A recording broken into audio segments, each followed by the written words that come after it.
Əgər sən bu gün bu həyatda Allahı əzəmətli tutacaqsansa, Allah Teala mütləq səni bağışlananlardan edəcəkdir.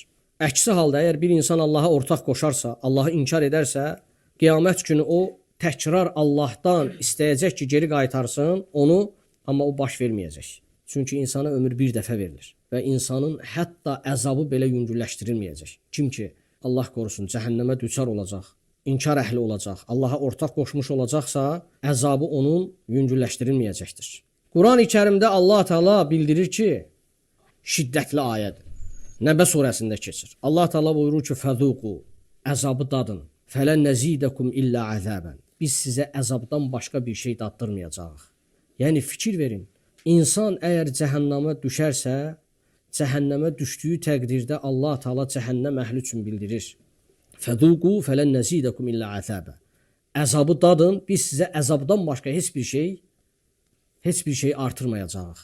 Yəni insanın əzabı daha da artırılacaqdır. Allah qorusun. Ona görə bəli əziz qardaşlar, hər bir müminin qəlbində, hər bir iman daşıyanın qəlbində qorxu hissi olmalıdır. Allaha ortaq qoşmaqdan, şirkə düçar olmaqdan Allaha sığınmalıdır. Bu mühüm məsələdir, bu əsas məsələdir. İnsan öz tövhidini gücləndirməlidir, qəlbindəki tövhidi gücləndirməlidir.